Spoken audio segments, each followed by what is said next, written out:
Uma coisa que as páginas web provavelmente fazem é fornecer meios para o usuário informar alguns dados e a gente poder utilizar esses dados para fazer alguma coisa. Nesse vídeo eu vou te mostrar uma forma de enviar dados de uma página HTML para um outro servidor. Nossa, eu tô meio gripado, mas mesmo assim vai ter vídeo. Bora lá.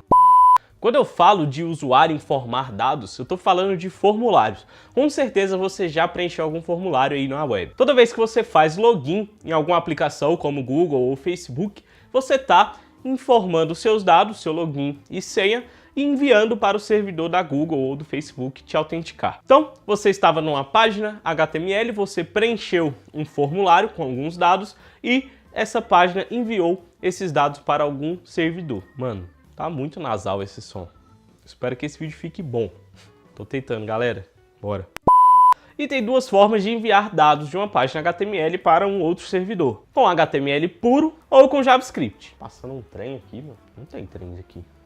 Volta. E o HTML fornece uma maneira muito fácil da gente fazer isso. A tag form. E com JavaScript, dá pra gente enviar dados de uma página utilizando JavaScript. Na verdade, essa é a forma mais utilizada atualmente. E apesar do JavaScript ser muito mais utilizado atualmente, você precisa saber que os forms HTML existem e funcionam. O JavaScript só dá mais poder e flexibilidade ali pra gente na hora de fazer as nossas requisições. Mas nesse vídeo de hoje a gente vai ver a tag form do HTML. Se você inspecionar a página inicial do Google, você vai ver que lá tem a tag form envolvendo todos os campos ali, o campo de pesquisa e os botões de pesquisa. E é essa tag que a gente vai ver hoje. E para criar um formulário com HTML, basta você colocar todos os campos do seu formulário dentro da tag form. A tag form ela tem algumas propriedades específicas e necessárias para ela funcionar. A primeira propriedade é a action do form, que é a URL para onde aquele form vai mandar aqueles dados, ou seja,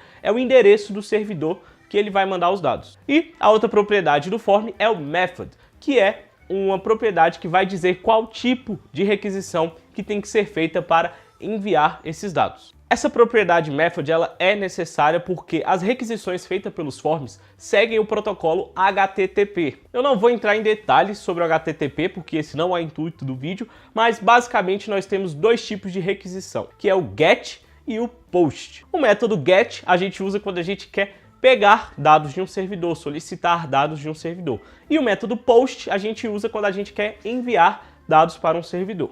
Okay? Todos os campos que você definir dentro da tag form, eles serão enviados para o servidor que você definiu na action do form. E para você ver isso funcionando, para você entender melhor, nós vamos criar aqui um formulário simples utilizando os componentes do Bootstrap. Se você for aqui na seção de forms da documentação do Bootstrap, você consegue facilmente criar uma página como essa daqui para testar os formulários. Então, cria aí a sua página com um formuláriozinho simples, com um campo de texto e um botão para enviar os dados. Igual está nesse exemplo aqui.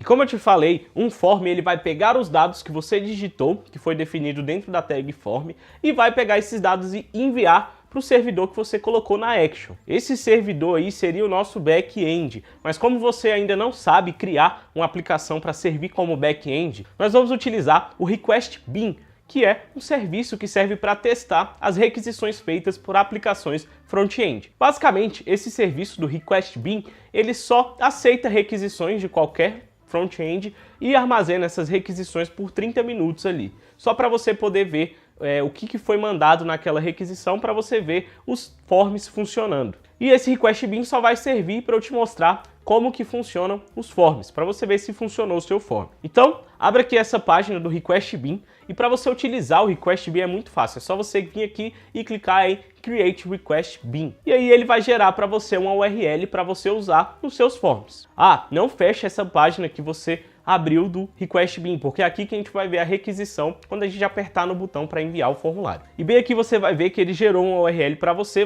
vai copiar essa URL e vai colocar como valor da propriedade action do seu form. E na propriedade method do seu form você pode colocar o método post. E pronto, o seu form já está configurado para mandar as requisições para esse servidor do Request Bean que a gente acabou de criar. Como a tag do form já está pronta, agora vamos passar para o que fica dentro do form, que são os campos do formulário. Todos os campos que estiverem aqui dentro do form vão ser enviados na requisição lá para o Request Bean. E para isso acontecer, você precisa definir um nome para cada campo que você colocou no seu formulário.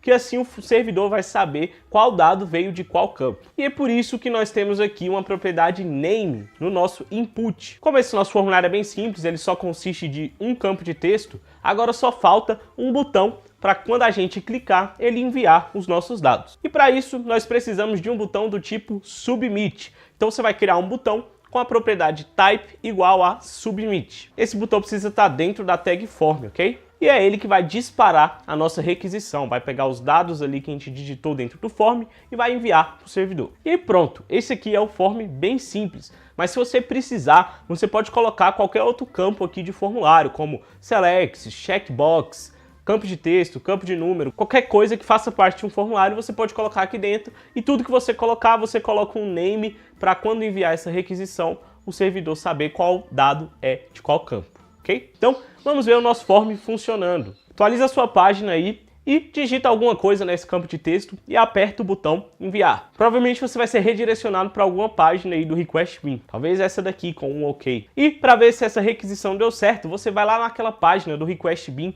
que tinha a URL que você copiou. Atualiza essa página e se deu tudo certo, a sua requisição vai aparecer aqui. Uma requisição HTTP ela consiste basicamente de dois elementos. O body da requisição, que é o corpo da requisição, os parâmetros que foram enviados, que são os campos do seu form, e os headers, que são algumas informações de controle ali para o navegador saber o que fazer. Aqui do lado esquerdo, então, a gente tem o body da nossa requisição, que é onde vai estar os campos do nosso formulário que a gente enviou. Perceba que o nome que você colocou lá na propriedade name do seu input vai aparecer aqui. E é esse nome que vai identificar o dado que você mandou. Portanto, coloque nomes bem descritivos. Mas para testar, troca aí esse nome, coloca qualquer coisa e você vai ver que o nome que você colocar na propriedade name vai ser o nome que vai aparecer aqui na requisição. E aqui do lado direito do request bin, ele vai te mostrar os headers da requisição. Não precisa se preocupar com isso agora, são só algumas informações de controle. O que importa é você saber que os dados que você colocou no seu form apareceu aqui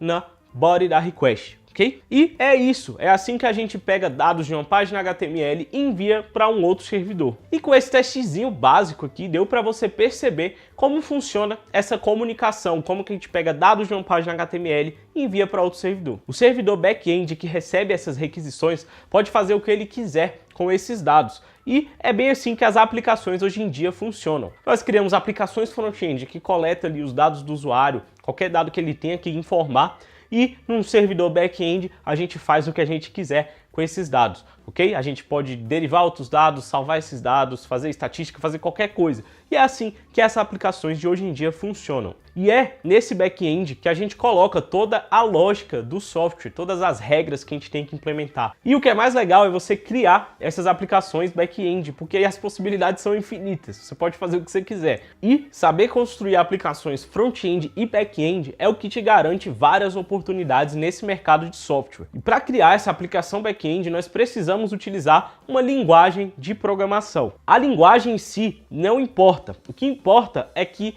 o seu back-end tem que aceitar requisições, fazer alguma coisa que é o que você vai definir e responder essas requisições. Só isso. E existem vários frameworks que facilitam a nossa vida para criar esse tipo de aplicação. E é aqui que está o ouro do desenvolvimento de software. Se você saber dominar as tecnologias para construir aplicações front-end e aplicações back-end, você é um profissional quase que completo para o mercado. E é aí que você vai conseguir começar a deslanchar na sua carreira. Mas para criar esse tipo de aplicação, você precisa de uma base muito boa em programação. Você precisa saber orientação a objetos, banco de dados, arquitetura web, testes de software, metodologia de desenvolvimento, entre outras coisas. E é sobre isso que eu quero falar com você no próximo vídeo. Beleza? Então, tamo junto e até a próxima.